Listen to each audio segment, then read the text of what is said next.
बोलो जयकारा बोल मेरे श्री गुरु महाराज की जय। दयालु श्री परमहंस दयाल जी महाराज की जय। आइए श्रवण करते हैं प्यारे दादा गुरु महाराज जी की प्यारी जीवनी। आगे का प्रसंग है जयपुर से टेरी। और जब तक जीवनी श्रवण करेंगे श्वासों में नाम चलता रहे। भयो प्रचार कार्य विस्तारा, राज रंक लागे चरे नारा। नगरे ग्राम विचरित पदगामी, जयपुर जाए पहुँचे मम स्वामी। मेरे दादा गुरुदेव श्री परमहंस दयाल जी विचरण करते हुए राजस्थान जयपुर नगर में पहुँचे और वहाँ पहुंचकर अपने प्रचार कार्य में जनता जनार्दन की सेवा में कुछ व्यस्त रहने लगे। समय के अनुसार राज्य अधिकारी लोगों ने अपने घरों में बुलाना शुरू किया, तो आपने दूसरे लोगों की प्रसन्नता पूरी करना भी अपना कर्तव्य समझा। परमहंस प्रभु भय कृपाला, अंधकार में भयो उजाला। परमहंस प्रभु भय दयाला, अंधकार में भय उजाला। निर्धन धनी अनेकों आए, मन वांछित फल लोगन पाए। महाराज श्री की संगत करने से कई लोगों की अज्ञानता दूर हो गई। मानो ज्ञान का दीपक सारे विश्व में उजाला करने लगा। क्या धनी और क्या निर्धन अनेकों ही लोग आपकी शरण में आने लगे और मन वांछित फल प्राप्त करने लगे। सत्संग भवन बने दो चारी, भई भीड़ श्रोतन की भारी। वर्षा सत्संग कछु दिन कीनी, अजपा जाप की युक्ति दीनी। आपके सत्संग में श्रोतागण की भीड़ अधिक होने लगी और इसकी पूर्ति के लिए सत्संग भवनों का निर्माण करना पड़ा, जहाँ पर सत्संग के सुंदर कार्यक्रम होने लगे। हजारों ही जिज्ञासु थोड़े समय के अंदर नामधन की प्राप्ति करके अजपा जाप और सहज समाधि के नज़ारे देखने लगे। देखो यहाँ पर वचनों को पकड़ लीजिए। जब तक अजपा जाप नहीं होगा तब तक सहज समाधि के नज़ारे नहीं मिल सकते। तो आप ये सोच लीजिए, क्या हम अजपा जाप करते हैं? हम क्या कर रहे हैं? थोड़ा सा सोच विचार कर लें। हमारे दादा गुरु महाराज जी ने हमें क्या रास्ता दिखाया और हम क्या कर रहे हैं, ये सोचने की बात है। इसीलिए तो अभी तक अंदर नहीं पहुंच पाए, क्योंकि उनकी युक्ति को हमने नहीं पकड़ा जो उन्होंने बताई। ऊंच नीच को भेद मिटायो, भक्ति योग मार्ग दर्शायो। नाम दान लोगन कहीं दीना, जीवन तपत शांत मन कीना। महाराज जी ने तपत जीवों को नामदान देकर मानसिक शांति प्रदान की, भक्ति योग का मार्ग दिखा दिया और ऊंच नीच का भेद मिटाने की महान कृपा कर दी।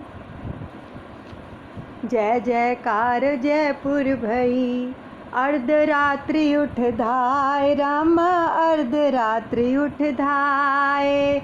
परमहंस दादा गुरु मकराना में आए, बोल मेरे गुरु महाराज की जय, मेरे दादा गुरुदेव की जय।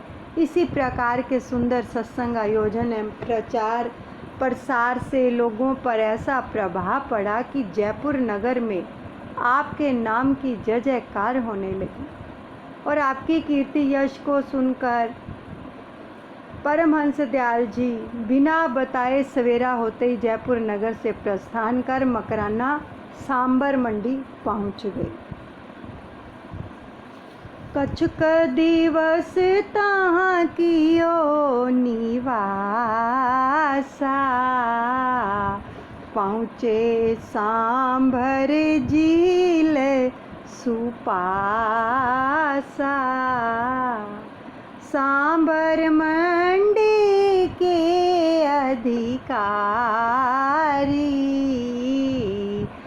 थे जो ऑफिसर सरकारी। महाराज जी का कुछ समय तो मंडी में व्यतीत हुआ, परंतु नगर से बाहर भ्रमण करने के लिए निकले तो सांभर झील जहाँ नमक तैयार होता था वहाँ पहुँच गए। इसी झील के उच्च अधिकारी ऑफिसरों से भेंट हो गई। काम काज छोड़हि सबे आए, परमहंस के दर्शन पाए। घड़ी चार की नो सत्संगा, संशय भरम भय सब भंगा। श्री परमहंस जी का आगमन सुनते ही कामकाज छोड़कर सभी छोटे बड़े कार्यकर्ता भी भागे चले आए तो एक दिव्य मूर्ति के दर्शन पाए। कुछ पूछा, कुछ सुना एवं साधु संगत का लाभ उठाया। थोड़े से समय में ही कई लोगों के संशय भरम निवारण जो थे हो गए। भेटत भई जान पहचान, श्री भगवान दास दीवान। बोले भगवन कृपा कीजे, श्री तेरी में दर्शन दीजे। इन्हीं अधिकारी ऑफिसरों में ही श्री दीवान भगवान दास जी से प्रथम भेंट हुई थी, परंतु ऐसा लगा जैसे पहले ही कहीं देखे हुए हैं। वार्तालाप में दीवान साहब ने महाराज श्री से अपनी जन्मभूमि श्री टेरी जी में दर्शन देने की प्रार्थना की। नाम सुनत टेरी मुस्काने, लगे नाम जाने पहचाने। फिर कब जाने आवन होए, चल देखें पर्वत जल तोए। महाराज श्री टेरी नगर का नाम सुनते ही मुस्कुरा दिए दादा गुरुदेव, और ग्राम नाम आदि सुनने से ऐसा प्रतीत हुआ जैसे कोई पुरानी जान पहचान होती है, और तुरंत ही स्वीकृति दे दी और कहा चलो टेरी के पहाड़ी चश्मे ज़रूर देखेंगे, फिर क्या पता समय मिले ना मिले। तेरी जान की हुई अर्जी जब स्वीकार, रामा अर्जी जब स्वीकार। बोले उठे दीवान जी, सतगुरु की जय जयकार। बोल मेरे गुरु महाराज की जय, मेरे दादा गुरुदेव की जय। तेरी जाने की प्रार्थना ज्यों ही स्वीकार हुई तो दीवान साहब ने प्रसन्न होकर महाराज श्री के नाम की जय जयकार बुलाई। तुरंत ही जयपुर से सीमा प्रांत जिला कोहाट श्री टेरी नगर जाने की तैयारी शुरू कर दी। चले संग सेवक और स्वामी, मन की जानते अंतर्यामी।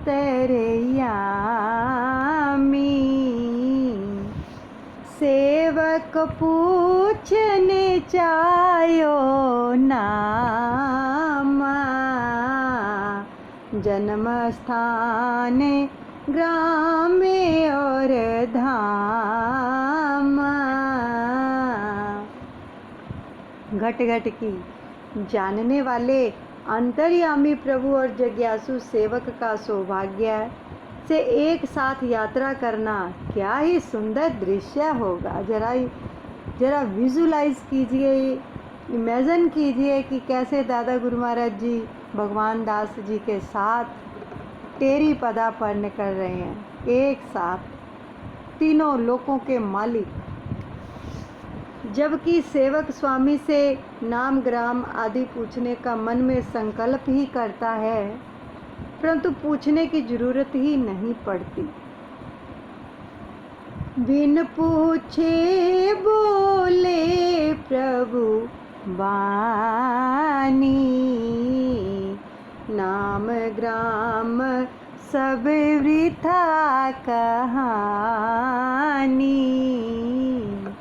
मत अद्वैत संत का बाना,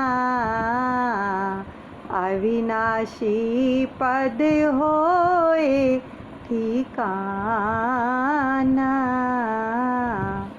परमहंस दयाल जी ने बिना पूछे ही प्रसंग छेड़ दिया कि साधु से जाति पाति नाम ग्राम पूछने की ज़रूरत नहीं होती। देखो, अभी उन्होंने अपने मन में ये संकल्प उठाया कि दादा गुरु महाराज जी से पूछने का कि उनका ग्राम कौन सा है, नाम क्या है उनका धाम क्या है। तो ये देखो, तो उनके मन की बात को जानकर दादा गुरु महाराज जी ने क्या वचन फरमाए कि साधु से जात पात नाम ग्राम पूछने की ज़रूरत नहीं होती है। यह तो व्यर्थ की कहानी होती है। साधु का मत अद्वैत होता है और ठिकाना अविनाशी पद में होता है। सारा जगत ही साधु का अपना है। अद्वैत का मतलब कि किसी से दूरी नहीं होती है साधु की, और उसका जो पद है वो केवल जहाँ ठिकाना है वो अविनाशी प्रभु हैं बस।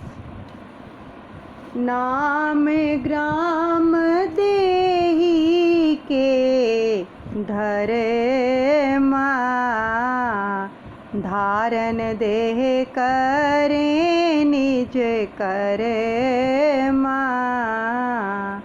नाम छाड़ नामी को जानो, नित्य सुखे आनंद रूप पहचानो।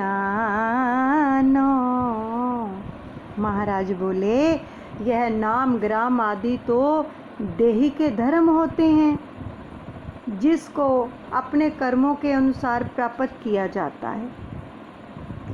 नाम ग्राम की बात छोड़कर नामी की बात पूछनी चाहिए कि जो नित्य है, सदा सुख स्वरूप है, उस परम पद आनंद को पहचानने का प्रयत्न करना चाहिए। सुनत वचन भयो दृढ़ विश्वासा, पूरन भई भगत की आशा। तेरी नगर धन्य भयो आजू, मुगल दीवानन सकल समाजू। परमहंस दयाल जी के ऐसे मामरिक शब्दों को सुनकर भगत को अत्यंत विश्वास हुआ। मन की आशा पूर्ण हो गई, बड़ी प्रसन्नता हुई। मुझे ऐसे अंतर्यामी पूर्ण सतगुरु की प्राप्ति हुई है। मैं तो क्या, सारा टेरी नगर ही धन्य हो जाएगा और नगर निवासी हिंदू मुस्लिम सारा समाज ही धन्य हो जाएगा। भये प्रसन्न सब नारी नर, साधु दर्शन पाए राम, साधु दर्शन पाए।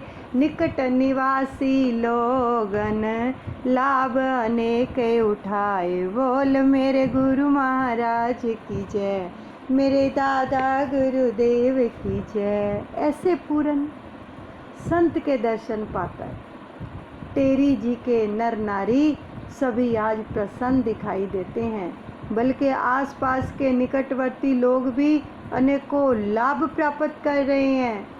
नित्य प्रति सत्य संग होवन लागे, माने हूँ पुण्य पुरातन जागे।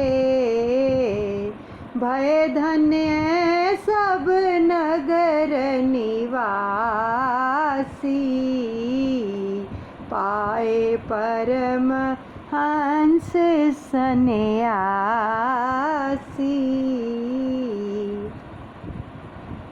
श्री टेरी नगर में नित्य प्रति सत्संग वर्षा होने लगी, मानो पूर्व जन्म के कई पुण्य कर्म उदय हो गए, जो इनको श्री परमहंस दयाल जी महाराज जी के दर्शन हो गए। नित्य नवयुक्ति योग बतलावहीं, अगम लोक की बात सुनावहीं। बीच सभा प्रभु वचन उचारे, परमहंस जी आन सिधारे। महाराज श्री, आपने सत्संग प्रवचनों में नित्य प्रति योग अभ्यास की नई नई युक्तियाँ बताते हैं। इस लोक की नहीं, अनामी लोक की बात सुनाते हैं। आज तो अपने प्रवचनों को रोककर एक आश्चर्यजनक बात कह दी, जिसका प्रसंग से कोई संबंध ही नहीं जुड़ता। एकाएक हाथ उठाकर महाराज श्री बोले, दादा गुरु महाराज जी क्या बोले? परमहंस जी आ रहे हैं। प्रेम सहित योगी को लाओ, इन कहूँ आसन पर बैठाओ। चकित होए देखहि सब लोगा, को अस भाग्यवान नहीं है होगा। सभी लोग पीछे मुड़ मुड़ के आश्चर्यचकित दृष्टि से देखने लगे कि ऐसा कौन सा भाग्यशाली यहाँ आ गया है, जिसके लिए महाराज श्री आसन मंगवा रहे हैं, इतना सम्मान दे रहे हैं। हमें तो यहाँ कोई साधु संत योगी ही दिखाई नहीं दे रहा। कर गहि वासुदेव कुल बालक, प्रभु दयाल सुत जग को मालक। खोज करत बालक केरी, बहुत दिनन पहुँचे हम तेरी। इतनी देर में परमहंस दयाल जी श्री वासुदेव कुल के बालक, श्री प्रभु दयाल जी के पुत्र का हाथ पकड़कर सब लोगों को बताते हैं कि यह बालक नहीं, यह सारी सृष्टि का पालक है, यानी द्वितीय पातशाही महाराज जी के बारे में बताते हैं, क्योंकि उनका जन्म भी टेरी का है। यही है वह परमहंस जिसकी बहुत देर से खोज करते हुए हम इस टेरी नगर में पहुँचे हैं। यहीं पर विश्राम देते हैं, बाकी का प्रसंग कल श्रवण करेंगे। तो 2 मिनट का है, चलो कर लेते हैं। हमारी बात सत्य करे मानो, परम पुरुष की ज्योति पहचानो। लाखों निरंतर नयन उघारी, अस बालक हो वही अवतारी।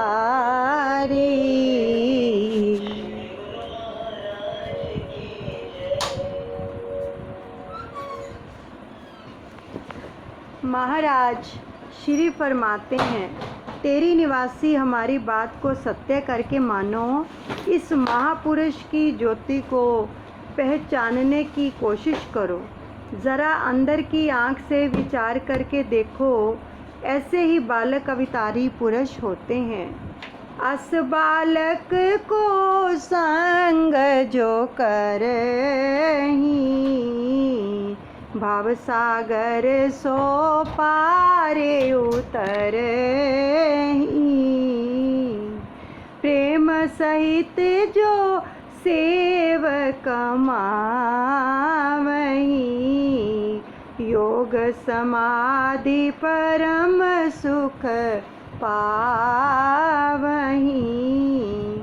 जो लोग इस संत बालक का संग करेंगे, ये वचन फरमाए दादा गुरु महाराज जी ने द्वितीय पातशाही महाराज जी के लिए, कि जो इस बालक का संग करेंगे वह भव सागर संसार से पार उतरेंगे। जो श्रद्धा प्रेम से इनकी सेवा करेंगे वह योग समाधि का परम सुख प्राप्त करेंगे। यह हमारा आशीर्वाद है। सायंकाल सत्संग में दया करी गुरुदेव, रामा दया करी गुरुदेव। किए गुप्त संकेत कछु लखा न काहूँ भेव। बोल मेरे गुरु महाराज की जय, मेरे दादा गुरुदेव की जय। एक दिन सायंकालीन सत्संग प्रवचन करते हुए श्री परमहंस दयाल जी ने दयालता करते हुए इसी प्रकार से के कुछ और भी गुप्त संकेत किए, जिसको समझना हर एक का काम नहीं है। निज इच्छा भय प्रकट यह, इनको आद नयंत रामा, इनको आद नयंत। कोटि सहस्त्र शिष्य हों इनके साधु संत। बोल मेरे गुरु महाराज की जय, मेरे दादा गुरुदेव की जय। महाराज श्री ने यहाँ तक स्पष्ट कर दिया कि यह अपनी इच्छा से प्रकट हुए हैं, किसी के भेजे हुए नहीं आए। इनका अंत पाना कठिन है। इनके करोड़ों तो शिष्य ही होंगे और हजारों ही साधु वेश में स्थानधारी महात्मा होंगे। दर्शन कारण आए हम, एह बालक के हेतु रामा, एह बालक के हेतु। भव सागर जग तारन को, राम नाम कर सेतु। बोल मेरे गुरु महाराज की जय, मेरे दादा गुरुदेव की जय। हम भी इस बालक के दर्शन करने की इच्छा से यहाँ आए हैं। हमारा यहाँ आने का कारण ही यही था। यह कोई साधारण व्यक्ति नहीं है, यही तो संसारी जीवों को संसार सागर से पार उतारने के लिए राम नाम रूपी सेतु पुल है, जिससे सरलता पूर्वक पार उतरा जा सकता है। परमहंस जी ने दिए अनेकानेक वरदान रामा, अनेकानेक वरदान। ज्ञानी ध्यानी पाएंगे इनते आत्म ज्ञान। बोल मेरे गुरु महाराज की जय, मेरे दादा गुरुदेव की जय। श्री परमहंस दयाल जी ने आपको अनेकों वरदान दिए, गुप्त शक्ति को प्रकट कर दिया। जिस बालक को टेरी के लोग शरीर के नाते से अपना संबंधी अजीज मानते थे, आप श्री ने उनको एक अवतारी महापुरुष साबित कर दिया। यहाँ तक कि कह दिया कि बड़े बड़े ज्ञानी ध्यानी संत महात्मा भी आपसे आत्मज्ञान की प्राप्ति करेंगे। बोलो जयकारा बोल मेरे श्री गुरु महाराज की जय। श्री परमहंस दयाल जी महाराज की जय।